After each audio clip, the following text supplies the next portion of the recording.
Vexthak had never known fear. Standing 12 feet tall with obsidian scales that could deflect plasma bolts, razor-sharp claws capable of tearing through starship hull plating, and jaws that could snap a steel beam in half, he was evolution's masterpiece of destruction. For 3 centuries he had dominated the gladiatorial arenas of 17 different worlds, earning the title that echoed through every corner of the galaxy: the Apex Slayer.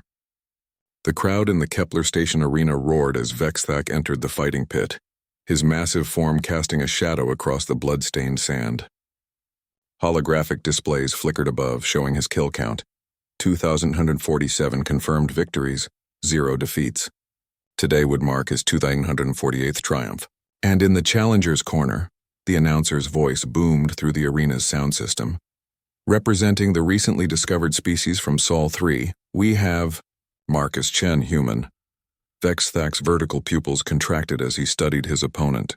The creature was pathetically small, barely 6 feet in height with no visible natural weapons. Its skin looked paper-thin, and its limbs appeared fragile enough to snap with minimal pressure. The human wore simple combat fatigues and carried no weapons except for a small knife strapped to its thigh. The betting odds flashed on screens throughout the arena, 50,000 to 1 against the human. Vexthak almost felt insulted. In all his years of combat, he had faced the galaxy's most fearsome predators: the acid-spitting Zephyrians, the cybernetically enhanced Korthak warriors, even the dreaded Void Wraiths with their phase-shifting abilities. But this was beneath him. The starting bell chimed. Marcus Chen didn't charge. He didn't retreat. He simply stood there, studying Vexthak with an unsettling intensity that made the predator's scales prickle. Those dark human eyes seemed to catalog every detail, every potential weakness, every angle of attack. Growing impatient, Vexthak lunged forward with a roar that shook the arena's foundations. His claws swept in a lethal arc designed to disembowel his opponent in one swift motion, a signature move that had ended countless battles before they truly began. Marcus stepped aside with fluid grace, the massive claws passing mere inches from his face.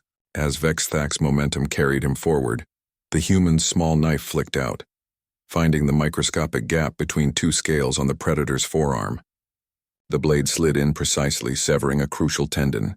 Vexthak stumbled, his right arm suddenly weak and unresponsive. Impossible.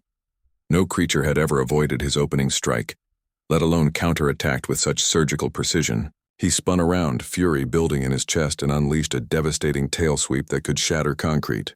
Marcus dropped flat, rolled between Vexthak's legs, and his knife found another gap, this time in the predator's heel, slicing through the Achilles equivalent. The crowd fell silent as Vexthak collapsed to one knee, his leg no longer able to support his weight. In 30 seconds of combat, the galaxy's most feared predator had been systematically crippled by a creature a fraction of his size. "You're not fighting me," Marcus said quietly, his voice carrying clearly in the sudden hush. "You're just reacting. All that power, all that strength, but you fight like an animal. Pure instinct, no strategy." Vexthak's breathing grew ragged. He had faced warriors who were stronger, faster, more heavily armed, but none had fought like this. Every movement Marcus made was calculated, efficient, purposeful. The human didn't rely on superior physical attributes. He relied on something far more dangerous: intelligence. Pure, tactical intelligence combined with an almost supernatural ability to read his opponent's intentions. "Your species conquered through overwhelming force," Marcus continued, circling the wounded predator. "But humans? We conquered our world by outthinking everything that wanted to eat us. We turned wolves into pets, tamed fire, split the atom, and reached the stars. Not because we were the strongest predators on Earth, but because we were the smartest." Vexthak attempted one final desperate assault, pushing through the pain to launch himself at the human with his remaining functional limbs. Marcus didn't even need his knife this time. He simply sidestepped, grabbed Vexthak's wrist, and used the predator's own momentum to send him crashing into the arena wall. The impact reverberated through the stadium as Vexthak slumped to the ground, defeated but alive. Marcus had deliberately avoided any killing strikes, demonstrating a level of control that was perhaps more terrifying than raw savagery. "Finish him," someone in the crowd shouted, but Marcus shook his head. "The fight's over," he declared, looking up at the stunned audience. "He's learned what he needed to learn." As medical teams rushed into the arena to tend to Vexthak's wounds, the former champion found himself staring at the human with something he had never experienced before. Respect, mixed with genuine fear. Not fear of death, he had faced that countless times, but fear of inadequacy. Fear of being outclassed so completely that all his natural advantages meant nothing. Marcus knelt beside the fallen predator. You're incredibly strong, incredibly fast. But strength without wisdom is just destruction without purpose. Your species could learn a lot if you stopped relying solely on what evolution gave you and started using what's between your ears.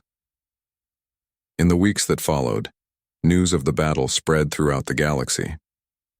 The Apex Slayer, the undefeated champion who had terrorized gladiatorial arenas for centuries, had been systematically dismantled by a human, a member of the galaxy's newest and seemingly weakest species. But more shocking than the defeat itself was what came next. Vexthak, fully healed but forever changed, announced his retirement from gladiatorial combat. When pressed by reporters for his reasons, his response sent ripples through every corner of galactic civilization. I spent 3 centuries believing I was the apex predator because I was the strongest. But I was wrong. The humans, they're not just predators. There's something far more dangerous. Their evolutionary perfection wrapped in deceptively fragile packages, and I have no desire to face that kind of calculated lethality ever again.